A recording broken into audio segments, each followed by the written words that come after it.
La grande fête du terroir, bienvenue au Salon de l'Agriculture, édition spéciale de France 3 Paris-Île-de-France. Notre région est aussi une grande terre agricole, elle regorge de spécialités. Alors peut-on manger local et bon? C'est la question que l'on va poser à nos invités. Mais avant cela, place à l'actualité.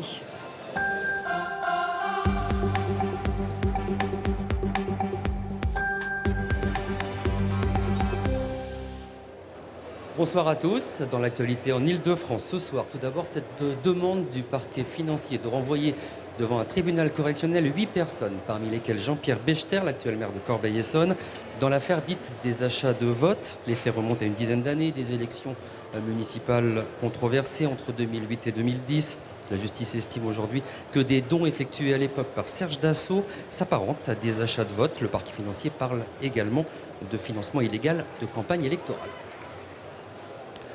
Direction la porte de Clignancourt dans le 18e arrondissement de Paris. Un coup de gueule ou un coup de cœur? Des élus et des habitants du quartier dénoncent l'installation d'une œuvre d'art en forme de cœur le long des lignes du tram T3. La ville de Paris est montrée du doigt. Elle aurait payé l'œuvre 650 000 €. Explication sur une polémique naissante. Norbert Cohen, Mustapha Dafnil.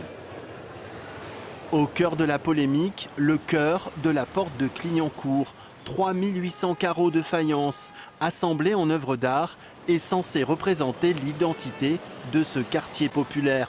Il y a ceux qui aiment et puis ceux qui détestent. N'importe quoi. Qu'est-ce que je voulais dire? Je ne sais même pas ce que ça veut dire ça. C'est quoi ça? J'ai pas compris. Hein. Ça change, ça fait un peu d'art sur la place qui était toute terne avant. Pourquoi toujours les mêmes quartiers? Non, il faut mettre l'art partout. Ceux qui ont choisi de faire cette cœur ici, ils ont choisi un symbole très important. Pour moi, j'ai pris cette cœur comme un message de paix. Un message de paix à 650 000 €. Cet opposant municipal a eu un haut le cœur en découvrant le prix de cette création artistique. 650 000 € pour une œuvre d'art, alors que l'argent public est si rare, alors que l'argent public, alors qu'on explique aux Parisiens qu'il faut qu'ils se serrent la ceinture, je pense que quel que soit le quartier, c'est indécent. Selon la mairie de Paris, le financement a été assuré par le 1% artistique prélevé sur le budget du prolongement du tramway. La région Île-de-France déclare avoir refusé de payer pour ce projet. Et maintenant, je vais vous parler d'un village situé en Seine-et-Marne, plus précisément entre Fontainebleau et Nemours. Bourron-Marlotte compte 2700 habitants et c'est cette commune qui représente à l'Île-de-France au concours le village préféré des Français. 13 villages, un par région, un par un évidemment Stéphane Bern. Et c'est France 3 qui désormais retransmettra la grande soirée où on connaîtra le vainqueur. Ce sera en juin prochain. Ce concours existe depuis 2012 et pour tout vous dire, car là, les villages franciliens ont rarement brillé dans cette épreuve. Et cette fois, ce sont donc les Bourronnais marlottins qui relève le défi. Voilà Carla. Merci Antoine. Et ce soir, on va mettre le manger local à l'honneur ici au Salon de l'Agriculture avec un grand défenseur de la cuisine éco-responsable. Il s'agit de François Pasteau. Bonsoir. Bonsoir. Vous êtes le chef du restaurant L'Épi du Pain à Paris dans le 6e arrondissement. Vous êtes aussi l'auteur de Changer le climat dans votre assiette et manger et cuisiner éco-responsable. Mais avant de développer cette philosophie de consommation, on va aller faire un tour dans les allées du salon. À l'heure de passer à table, on va voir que ce qui attire le public ici au Salon de l'Agriculture, eh bien, ce sont ces spécialités de toute la France. Valentine Poncy et Denis Tanchereau vont vous mettre l'eau à la bouche. Regardez. Toute la France sur un plateau. Au salon, il y a de quoi satisfaire toutes les envies et tous les appétits. Des spécialités régionales et avec quelques coquillages, c'est un voyage culinaire en bord de mer. C'est l'endroit pour manger toutes les bonnes choses françaises. J'ai choisi les huîtres parce que je suis amateur d'huîtres et je ne suis pas déçu. On a une clientèle qui revient tous les ans. Ça fait plus de 30 ans qu'on le fait, du coup ils reviennent tout le temps, c'est les mêmes qui reviennent. Parmi les habitués, il y a ceux qui viennent s'attabler entre amis ou en famille pour partager les recettes des montagnes. C'est le meilleur fromage du monde. Ça fait plusieurs fois qu'on mange ici. Ça fait plusieurs fois qu'on va aussi là-bas à Évian chercher le fromage. Franchement. Si vous allez manger tout ça? Oh oui, ça fait pas peur. Non, je plaisante. Ici, on mange partout. Et dans les allées, les produits traditionnels se dégustent de façon moins conventionnelle. Qu'est-ce que vous mangez? C'est de la Corrèze, naturel. Eh bien, de l'aligot. Et quand c'est bien fait, c'est excellent. Et là, il est excellent. Un sandwich au foie gras poêlé. J'ai pris la totale, en fait, c'est un mix avec un mélange de grillades, andouillettes, saucisses et jambon de Vendée. Beaucoup recherchent la qualité. Fraîchement récompensé, ce charcutier a de quoi attirer les gourmets. Tenez. Merci, ah oui, il y a une catégorie de visiteurs qui viennent au salon que pour la médaille ou du label rouge. À chaque fois qu'ils voient une médaille, ils veulent toujours goûter. Donc on fait goûter, on explique le produit, comment il est fait. Pour découvrir tous les produits du terroir, le plus grand restaurant de France est ouvert jusqu'à dimanche. Des consommateurs qui font de plus en plus attention à la qualité et à la provenance des aliments. François Pasteau, vous, ça fait longtemps que vous mettez ces préceptes en avant dans votre restaurant. Oui, effectivement, quand je me suis installé, quand j'ai ouvert l'Épi du Pain il y a 24 ans maintenant, en fait, je suis parisien et je voulais en fait montrer aux Parisiens qu'on pouvait s'approvisionner localement, de saison, qu'il y avait de très bons agriculteurs en Île-de-France pour nous offrir de très bons produits, des produits de qualité. Et ça, c'était vraiment le fil conducteur quand je me suis installé, des produits de qualité à la portée de tous, puisque j'ai un menu pas très cher et justement et le pari a été gagné, c'est ce que je tiens depuis une vingtaine d'années. Donc manger local mais aussi de saison. On ne va pas manger des fraises en février par exemple. Exactement, et vous savez, il faut attendre les saisons et puis vous savez c'est bon d'être un peu frustré. Oui, les fraises sont pas là, mais en ce moment de toute façon on n'a pas besoin de fraises. Alors vous allez me dire il y a 2 jours il faisait chaud, oui c'est vrai mais c'est exceptionnel. En fait, on est encore un peu en hiver, donc on a besoin de se réchauffer avec des produits chaleureux, donc pas des fraises, pas des tomates, pas tous ces produits qui en fait nous donnent de la fraîcheur l'été. Alors ça amène quand même quelques contraintes pour le consommateur de se nourrir de cette manière. Des contraintes, je ne sais pas, c'est simplement prendre le temps de réfléchir au moment de ses achats et d'avoir des achats, tout ça, ce qu'on peut dire éco-responsable. Mais vous savez, c'est pas punitif, hein, c'est justement une cuisine plaisir, une cuisine de proximité, une cuisine de saison, et puis aller justement au devant de ces agriculteurs, ces éleveurs qui nous offrent ces produits de qualité. Alors manger des produits qui poussent pas très loin de chez soi, c'est une tendance qui séduit de plus en plus de consommateurs, mais aussi de collectivités, notamment les cantines scolaires. Et vous allez voir que tout le monde y trouve son compte. Reportage dans l'Essonne avec Frédéric Ovas et Mustapha Tafnil. Il y a 10 ans, Pierre, agriculteur, a repris la ferme céréalière de ses parents. Cap sur le maraîchage et le bio pour valoriser ses productions. L'objectif, c'est de pérenniser les marchés, de savoir à qui on vend, d'arrêter de faire de l'agriculture pour spéculer, produire, ne pas vendre ses produits, les vendre une année à prix d'or et une année les brader. Et il fait partie de la coopérative Bio d'Île-de-France, une 50aine d'agriculteurs associés pour vendre en local. Et ces légumes vont directement dans l'assiette des collégiens de l'Essonne. On mange local, on connaît plus les produits d'à côté et notre région. Et c'est Yanis, le chef, qui régale les papilles. Ça demande beaucoup plus de travail parce qu'effectivement les produits arrivent bruts, donc il y a tout ce travail de désinfection, de nettoyage, qu'on n'a pas forcément avec des produits surgelés. Mais c'est un plus de qualité. Moi je connaissais pas ce légume-là. Consommer local, des ateliers sont même organisés dans les collèges. Je pense qu'ils sont de plus en plus sensibles à ce qu'ils mangent et qu'ils ont parfois du mal à faire un lien entre un plat cuisiné et un produit brut. Et donc c'est bien de savoir que une betterave ça pousse dans la terre, comment ça pousse et comment derrière on la cuisine, quel est le trajet entre la terre et l'assiette. Encourager le maraîchage, ce n'est pas forcément dépenser plus. Sur le prix global d'une assiette, qui est autour de 7,50 € en Essonne comme partout ailleurs, il n'y a que 2 € qui est lié aux denrées. Le reste, c'est l'énergie, le personnel, etc. Donc, ne serait-ce que mettre 10 centimes de plus dans les denrées, ça change beaucoup de choses. Et c'est supportable d'un point de vue économique. Et sur les 45 000 repas servis dans les collèges de l'Essonne, déjà un tiers d'entre eux sont cuisinés avec des produits locaux et bio. Un tiers de produits locaux et bio dans les cantines de l'Essonne. Il en faudrait davantage, selon vous ? Je pense que déjà il y a eu un gros effort de fait dans toutes les collectivités et j'ai beaucoup de respect en fait pour tous ces cuisiniers, ces chefs qui travaillent en collectivité de mieux en mieux avec de plus en plus de produits bio, de proximité. Et ça c'est une bonne chose parce qu'ils soutiennent cette agriculture locale et en plus ils donnent à manger de bons produits à ses enfants, à ces personnes qui viennent se nourrir en collectivité tous les jours. C'est important de sensibiliser justement les plus jeunes. C'est très important de sensibiliser les plus jeunes, c'est très important de leur montrer qu'on peut manger local, se régaler, que c'est une cuisine plaisir, c'est une cuisine de saison et que c'est bon pour la santé. Et puis aussi, vous savez, nous en tant que consommateurs, on a un rôle, un devoir, une responsabilité de soutenir tous ces acteurs et d'acheter ces légumes au juste prix afin qu'ils puissent en vivre correctement. Et on l'a vu dans le reportage, ça ne coûte pas beaucoup plus cher de privilégier les circuits courts. Bien sûr, et c'est très important. Alors en revanche, ça demande plus de travail de cuisiner des produits bruts plutôt que des produits surgelés. Ça peut mettre quelques freins. Ça demande un petit peu plus de travail, effectivement. Mais vous savez, ça vous permet aussi d'acheter un produit de qualité que vous allez payer un petit peu plus cher. Mais comme vous allez avoir tout le produit, vous allez pouvoir l'utiliser jusqu'au bout sans gaspiller.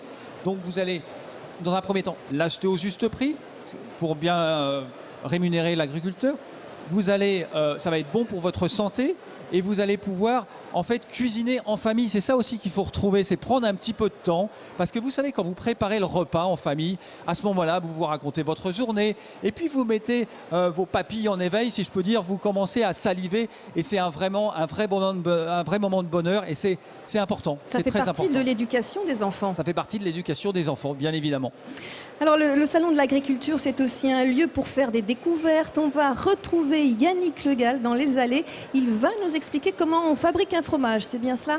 Oui, regardez Carla, on est ici à Place du Lait où une salle de fabrication complète d'un fromage a été recréée pour la première fois ici au Salon de l'Agriculture. Le but, bien sûr, c'est de faire connaître les différents métiers de l'industrie laitière, mais aussi de comprendre les différentes étapes de la création d'un fromage. Pour nous en parler, notre invité, c'est Philippe Rochard. Bonsoir. Bonsoir. Vous êtes directeur de la communication de l'interprofession laitière et le lait, bien sûr, ça commence par la récolte du lait le matin, le fromage. Voilà, pour fabriquer du fromage, en effet, il faut aller chercher le lait à la ferme. Alors ici, nous allons chercher le lait sur la salle de traite du salon, puisque tous les matins, les vaches qui sont présentes se font traire. On met le lait dans une boule de 500 litres de lait qui est amené jusqu'au tank à lait, qui est là-bas, qui est réfrigéré.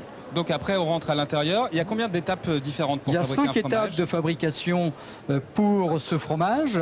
La première étape, c'est le caillage du lait. Ça veut dire qu'on va faire coaguler le lait en rajoutant des ferments lactiques et de la présure. Qui va se passer ici. Et ensuite, une fois que le caillé est prêt, on le met dans les moules.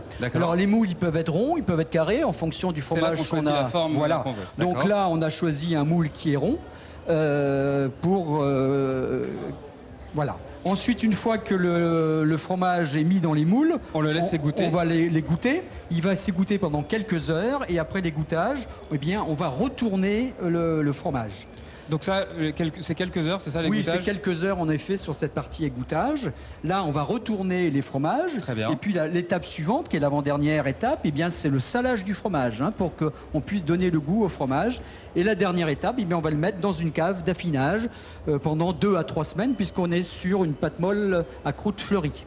Et alors la petite histoire, c'est que pour ceux qui viennent assister à ça, ils peuvent repartir avec leur propre fromage. Alors pas ceux qu'on voit ici évidemment, mais ceux qui ont été affinés il y a 2 ou 3 semaines. Voilà, on a fait une fabrication d'environ 10 000 pièces et les particuliers qui participent aux animations sur cet espace repartent en effet avec un fromage que l'on a appelé l'éphémère, puisqu'il a une durée de vie très courte, de 10 jours. C'est bien trouvé. Voilà Carla pour la fabrication du fromage ici au pavillon 1 du Salon de l'Agriculture.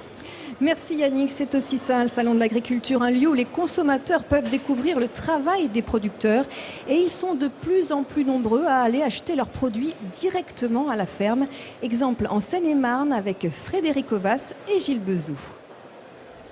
Samedi, 11h, c'est l'heure du marché à la ferme de Saint-Thibault-les-Vignes. Les fidèles sont au rendez-vous de cette vente en direct chez les agriculteurs. On n'y va quasiment plus du tout au supermarché et on favorise surtout le circuit court et puis le local. Et puis ça plaît aussi aux petits bonhommes d'aller voir les vaches, les veaux, les lapins. Tous les samedis avec ma fille et je fais les courses pour mon fils également. Donc pour 3 familles je viens. Parmi les clients ce matin, la petite famille Frémont. Eux aussi sont adeptes des produits locaux en vente directe.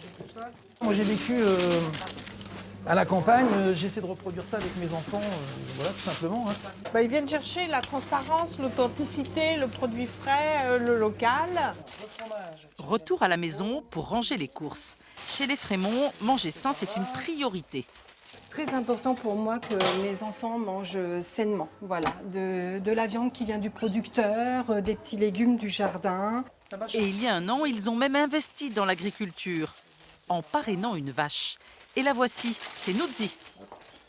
J'ai payé 600 €, donc on est potentiellement propriétaire de la petite génisse donc pendant 5 ans. Et donc après, on sera rémunéré sous forme de fromage, de lait, etc. Grâce au parrainage, un couple d'agriculteurs s'est installé près de Nantes. L'intérêt pour nous, c'était la relation avec les gens. C'était que les gens qui ne connaissent pas trop la vie à la ferme et tout ça puissent, par l'intermédiaire du parrainage, venir sur place, venir nous rencontrer, voir ce qu'on fait, ce qu'on produit, comment on le fait. D'ici un an, ils produiront du bleu, de la tome et du gruyère bio. Et ils rembourseront ainsi les Frémonts. Un bel exemple de solidarité entre le consommateur et le producteur. C'est aussi ça qu'il faut mettre en avant, François Pasteau. Alors oui, effectivement, c'est pas toujours évident aussi d'aller au-devant du producteur, surtout quand on est parisien intramuros. C'est quelquefois un peu compliqué, il ne faut pas se leurrer. La logistique du dernier kilomètre, moi j'en connais bien le rapport, puisque c'est ma vie quotidienne, aller faire mes achats. Donc aller prendre le temps d'aller au-devant de l'agriculteur, c'est génial. Malheureusement, quelquefois, c'est un peu compliqué au niveau de la logistique. Mais effectivement, j'invite les Parisiens à aller au-devant de ces agriculteurs, le week-end, quand ils n'ont pas le temps la semaine. C'est extraordinaire de pouvoir discuter directement avec l'agriculteur, de pouvoir acheter directement les produits. Il y a des journées d'ouverture à la ferme. Voilà, il y a des journées d'ouverture à la ferme. Il faut le faire, je vous invite à le faire. Alors l'un de vos livres s'intitule « Changer le climat dans votre assiette ». Nos habitudes alimentaires, elles jouent un rôle bien plus important qu'on ne peut le penser. Alors, oui, parce qu'en fait, par des gestes très simples, on peut être bon pour la planète, bon pour le climat, et c'est bon pour notre santé. C'est vrai que je parlais tout à l'heure d'acheter les produits au juste prix, qui sont forcément des produits de qualité un tout petit peu plus chers, et payer ce produit pour que l'agriculteur puisse en vivre dignement. Ça, c'est important, c'est notre responsabilité, c'est notre devoir. Mais ça ne vous coûtera pas plus cher si effectivement vous utilisez ce produit jusqu'au bout. Alors je m'explique.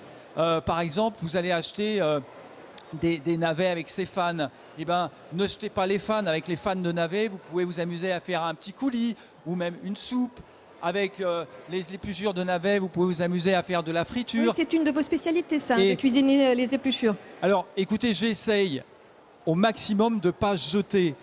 Mais il ne faut pas se leurrer, c'est du travail en plus, c'est du temps en plus. Hein. Ne pas gaspiller la moindre petite parure de fruits, de légumes, de viande ou de poisson. Il y en a, mais ça va vous demander un petit peu de temps, ça va vous demander un petit peu de réflexion. Et c'est pour ça que je vous invitais tout à l'heure à retourner en cuisine, cuisiner avec vos enfants et prendre le temps de le faire. Ce n'est pas toujours évident de le faire au quotidien. Surtout quand on habite à Paris. Alors faire pousser des légumes au milieu du béton, l'agriculture urbaine se développe aussi dans la capitale. Des potagers voient le jour directement au cœur des grandes surfaces. Reportage de Yannick Le Gall et Amélie Lepage.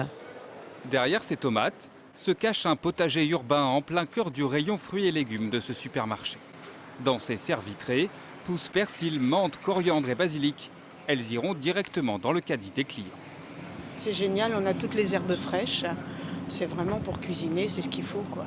C'est un tout petit peu plus cher, mais aujourd'hui je crois qu'on fait tous attention à la qualité de nos produits, donc tant mieux si on peut en trouver dans les grandes surfaces comme le Casino. À 40 km de là, le chef étoilé Thomas Boulot fait son marché chez l'un des plus importants grossistes de l'Île-de-France. Moi ce midi j'aurais bien goûté les micro-pousses. Ouais. Donc ça c'est le chiso vert. Chiso vert, ouais. Radis. Ici se dresse le plus grand potager urbain d'Europe. 4 tonnes d'herbes aromatiques sont produites chaque année.